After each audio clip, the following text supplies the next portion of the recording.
హల్లెలూయా. మన ప్రభు అయిన యేసుక్రీస్తు నామంలో మీకు శుభములు. గట్టిగా అరిశారని అడిగిపోయారా?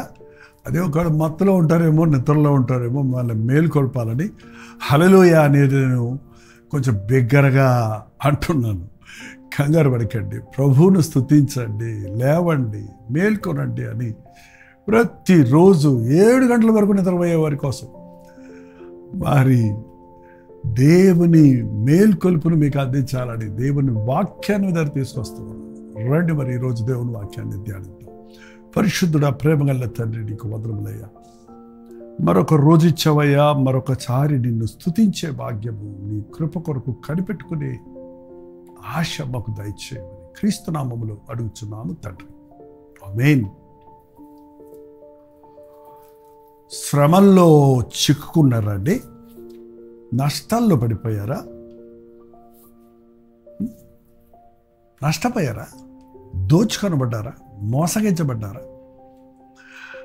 ఖచ్చితంగా చాలామంది ఈ రోజున బాగా ఉన్నవారు అమాంతంగా చిక్కుల్లో చిక్కుంటున్నారు, శ్రమల పాలైపోతున్నారు, అనారోగ్యాల పాలైపోతున్నారు. దేవుని బిడ్డలం మేము, దేవునికి ప్రార్థించుకునేవారేమి, మాకెందుకు ఇలాంటి పరిస్థితి అని మళ్ళీ దేవుణ్ణే ప్రశ్నించేవారిగా ఉంటున్నారు. ఒకటి గుర్తుపెట్టుకోండి, దేవుడు ఎప్పుడు మనకు మేలే కానీ కీడు చేయడం. ఆయన దీవించేవాడే కానీ శపించేవాడు కాదు. మరి మన శాపాలకు కారణం ఏంటి? మన పాపాలే. మీకు మేలు కలుగుకుపోవుటకు మీ పాపములే కారణములు అని దేవుని వాక్యంలో రాయబడి ఉంది. ఇక్కడ యేసు ప్రభు ఒక ఉపమాన రీతిగా ఒక గొప్ప సత్యాన్ని చెప్పాడు. లూకా సువార్త 10వ అధ్యాయం 30వ వచనం దగ్గర చదువుతున్నాను, వినండి. అందుకు యేసు ఇట్లనెను, ఒక మనుష్యుడు యెరూషలేము నుండి యెరికోనకు దిగి వెళ్ళుచు దొంగల చేతిలో చిక్కాడు. ఎందుకు చిక్కాడు? దిగి వెళ్తున్నాడు. యెరూషలేము నుండి యెరికోకు దిగి వెళ్తున్నాడు. మీకు తెలుసా? మీరు ఎప్పుడన్నా యెరూషలేము వెళ్ళారా? ఇప్పుడు వెళ్ళే పరిస్థితులు అంతగా కనపడతలేదు, కానీ దేవుడు కృప చూపిస్తాడు. లేక ఆయన రాకడ వస్తే పరమ యెరూషలేములో మనం ఉంటాం. యెరూషలేము కొండ మీద కట్టబడిన పట్టణము, చాలా సుందరమైన పట్టణం. అది వాగ్దానము. అది మన ప్రభువు సిలువేయబడిన స్థలం. అది రక్తము కార్చి లోకమంతటికి పాప క్షమాపణ కలుగుట కొరకు సిలువ యాగము చేసిన స్థలం, ఆశీర్వదించబడిన స్థలం, దేవాలయం ఉన్న స్థలం ఒక్కచోటే ఉండేది ఆ రోజు. దేవుడు కోరుకున్న స్థలం అదే. ఏదేను తోటను కూడా చెప్పబడుతుంది. అంత చక్కటి స్థలములో నుండి ఒకడు యెరూషలేము నుండి యెరికోకు దిగి వెళుతున్నాడు. యెరికో పట్టణం గురించి మీరు చదివారా? యెహోషువ గ్రంథం 6వ అధ్యాయం చదవండి, మీకు బాగా అర్థమవుద్ది. భయంకరమైన ప్రహరీలతో ఉన్నటువంటి ఒక పట్టణం అది అప్పుడు. కానీ దేవుడు అద్భుతంగా ఆ యెరికో పట్టణాన్ని స్వతంత్రించుకున్న శత్రువుల చేతి నుండి ఇశ్రాయేలుని తప్పించడమే కాదు, ఆ పట్టణాన్ని స్వతంత్రించుకోవడానికి సాయం చేశాడు.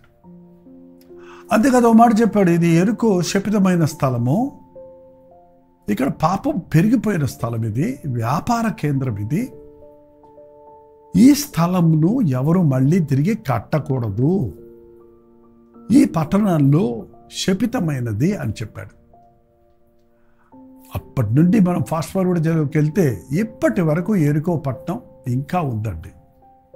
నేను ఒకసారి యెరూషలేము వెళ్ళినప్పుడు యెరికో కూడా వెళ్ళాను చూద్దామని. జక్కయ్య చెట్టెక్కిన స్థలం ఉంది అక్కడ.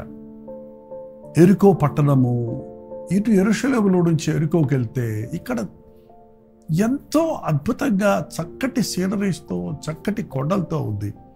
యెరికోకి వెళ్ళేటప్పటికి అంతా ఎండిపోయి పాడుబడిపోయినట్లుగా ఉండటం చూసి నాకు ఆశ్చర్యం వేసింది. అది దేవుణ్ణి మరచి లోకంలో గొప్పగా ఏదో చేద్దామనుకొని నష్టపోయిన శపితమైన స్థలం. ఆ రోజుల్లో అది వ్యాపార కేంద్రం,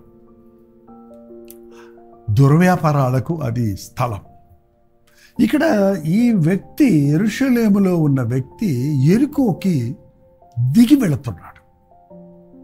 ఈ రోజున చాలామంది విశ్వాసులు ఆధ్యాత్మికంగా దినదినాభివృద్ధి పొందడానికి బదులు ఇంకా దేవా నీకు దగ్గరగా చేరాలని ఆశించటానికి బదులు మరింతగా నేను పరిశుద్ధపరచబడి పరిపూర్ణులు అవ్వాలని కోరుకున్నట్టుకు బదులు దేవుడిని విడిచి వెనుదిరుగుతున్నారు.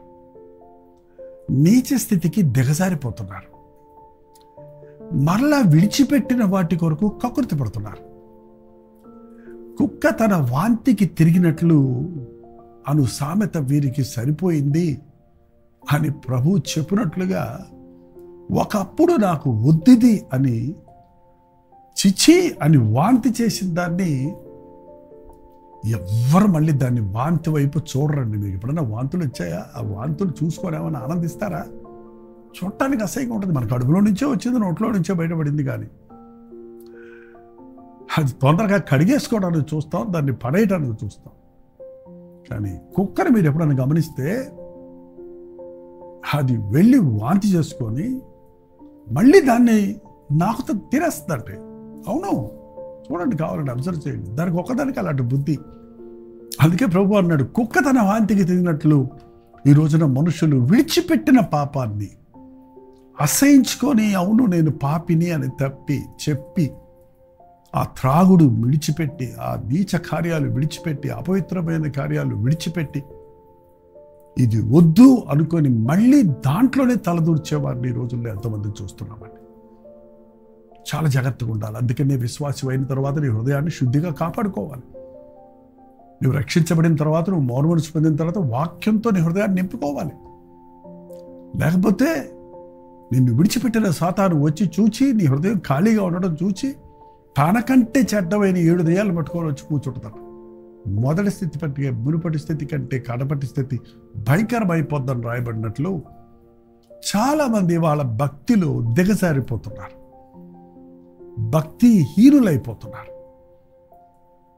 ఎప్పుడైతే మనం భక్తిహీనతలోకి వెళ్తామో, ఎప్పుడైతే మనం దేవునికి దూరం అయిపోతామో, దేవుని దగ్గర నుంచి కిందకు దిగజారిపోతామో, దేవుని కాపుదలను మనం పోగొట్టుకుంటాం, దేవుని సన్నిధిని మనం పోగొట్టుకుంటాం, దేవుని తోడును మనం పోగొట్టుకుంటాం.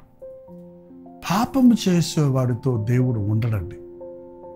పాపం ఒప్పుకొని పశ్చాత్తాపడితే కనికరిస్తాడు దేవుడు, అది నిజమే. మన పాపములు తప్పులు ఎంత తొందరగా ఒప్పుకుంటే అంత ధన్యులం. ఆయన తన రక్తంలో మనల్ని శుద్ధులు చేయడానికి రెడీగానే ఉన్నాడు. కానీ నీవు డెలిబరేట్గా కావాలని దురభిమానంతో ప్రభు ప్రేమ నీకు వెగటైనట్టు లోకములో ఉన్న ప్రేమల కొరకు దిగజారితే, లోకములో ఉన్న డబ్బు కొరకు గడ్డి తింటే, డబ్బు కొరకు గడ్డి తింటున్నారండి వాళ్ళ మనుషులు. ఎంత నీచమైన దానికైనా సిద్ధపడుతున్నారు. అబద్ధాలు ఆడటానికి, మోసాలు చేయడానికి, దొంగతనాలు చేయడానికి, హత్యలు చేయటానికి. ఏం చేస్తున్నారు వారు? తాము నాశనం చేసుకుంటున్నారు. పనికి మాలిన డబ్బేం చేసుకుంటావు? నీ మనసాక్షి పాడు చేసుకొని, నీ ఒక చెడ్డ పేరు తెచ్చుకొని. మరి ఎందుకు వెళ్తున్నాడో? ఇతను ఏదో వ్యాపారం చేసి గొప్పవాడిని అవుదాం అనుకుంటున్నాడేమో. ఇవాళ వ్యాపారాలు చేయాలనే ఆశ, వ్యాపారాలు చేసి మేలు పొందిన వారికంటే నష్టపోయిన వాళ్ళే ఎక్కువ ఉన్నారండి. ఒకవేళ ఎవరైనా వ్యాపారం చేసి గొప్పవాడిని అయ్యానంటే ఏదో ఒకరోజు వాళ్ళ పరిస్థితి మీరు గమనిస్తే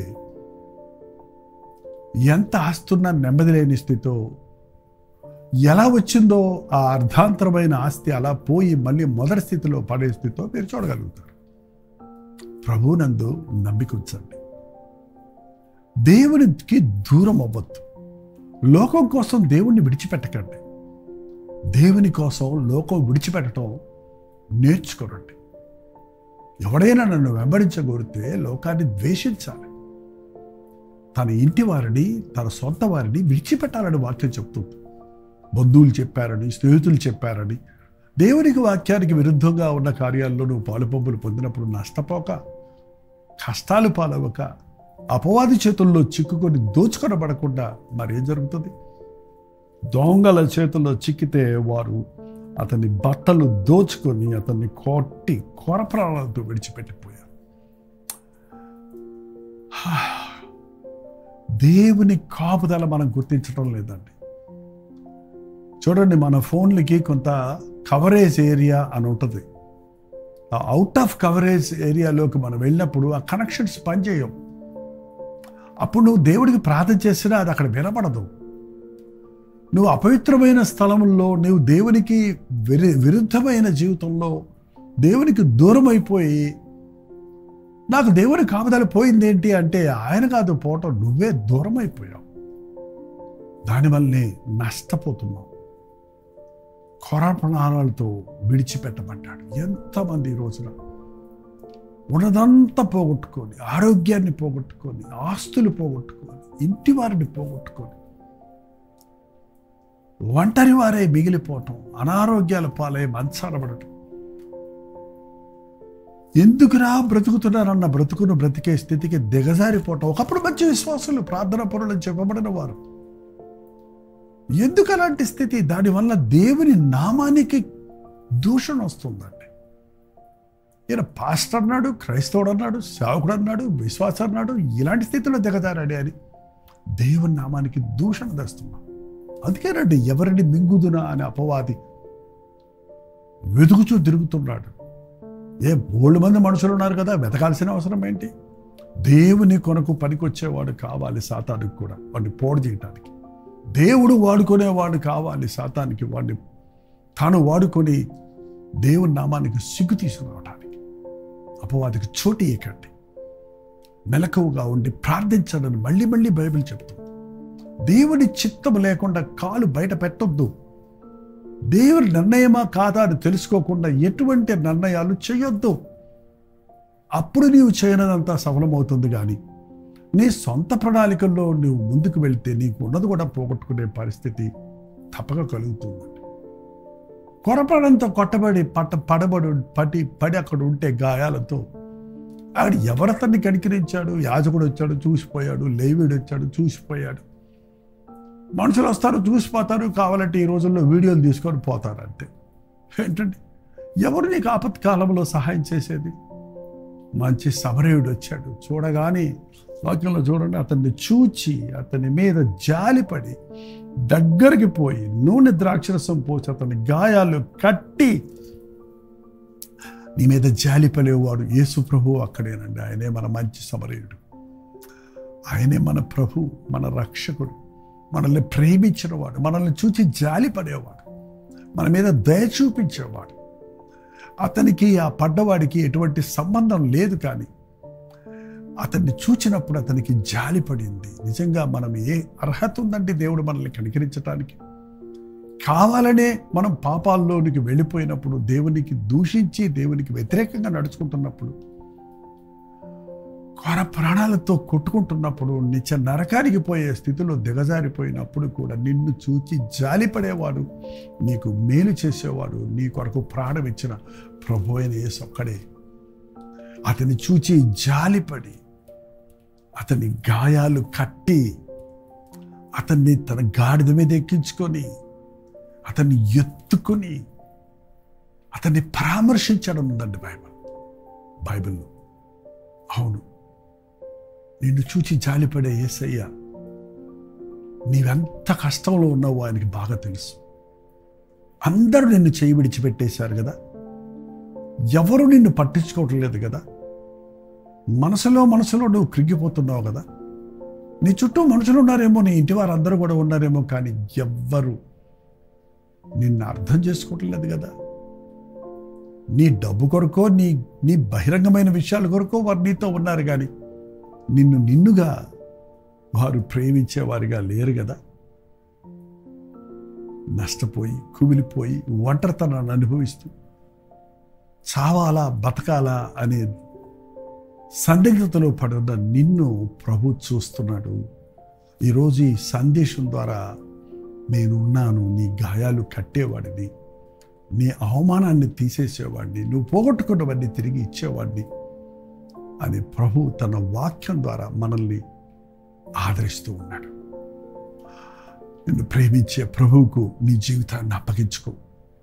నీ తప్పును నువ్వు గ్రహించి పశ్చాత్తాపడితే, దేవుని నిందించడం మానేసి దేవుణ్ణి వేడుకుంటే, దేవుడు చేసిన మేలు తలంచి ఆయన కృతజ్ఞతాస్తుతులు చెల్లిస్తే ప్రభు ఇప్పుడు కూడా నీవు ఏ విషయాల్లో కృంగిపోయి ఉన్నావో, ఏ విషయంలో నష్టపోయి ఉన్నావో, ఎంతగా నీ జీవితాన్ని వ్యధపరుచుకున్నావో వాటన్నిటి నుంచి నీకు విడుదలివ్వటానికి ప్రభు సిద్ధంగా ఉన్నాడు.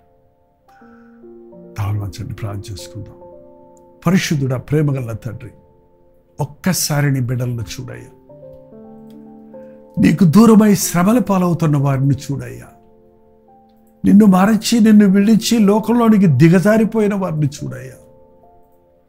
పాపములో ఏదో ఉందని, డబ్బుతో ఏదో చేయగలనని, ఆధ్యాత్మిక జీవితంలో మనస్సాక్షిని పాడు చేసుకుంటున్న వారిని చూడయ్యా. నీ గాయపడిన హస్తాన్ని చాపి వారిని ముట్టి స్వస్థతను, విడుదలను కలుగజేయమని క్రీస్తు నామములో అడుగుచున్నాను తండ్రి. ఆమేన్. మన తండ్రి అయిన దేవుని యొక్క ప్రేమయు, కుమారుడైన క్రీస్తు యొక్క కృపయు, ఆదరణకర్త అయిన పరిశుద్ధాత్మ యొక్క సహవాసం కూడి వచ్చిన మనందరికీ ఇప్పుడును సదాకాలమును తోడై ఉండును గాక. ఆమేన్. దేవుని స్తోత్రం.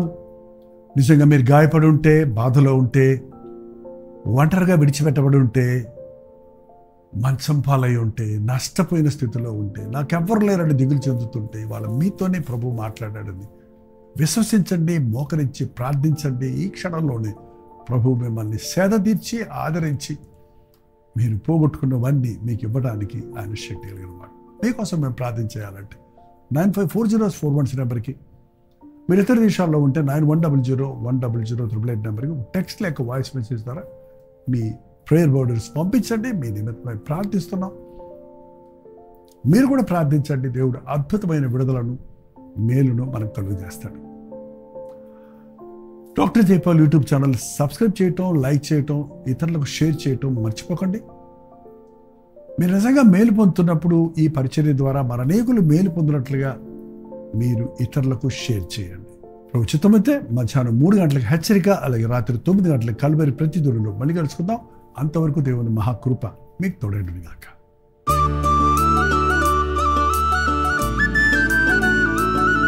ఈ పరిచర్యలో మీరు పాలిభాగస్తులై ఉండాలని ఆశిస్తే, ప్రభువును ప్రేరేపించిన కానుకలు పంపాలని ఆశిస్తే, మీ కానుకలు పంపడానికి QR code, bank account number screen మీద డిస్ప్లే చేస్తున్నారు.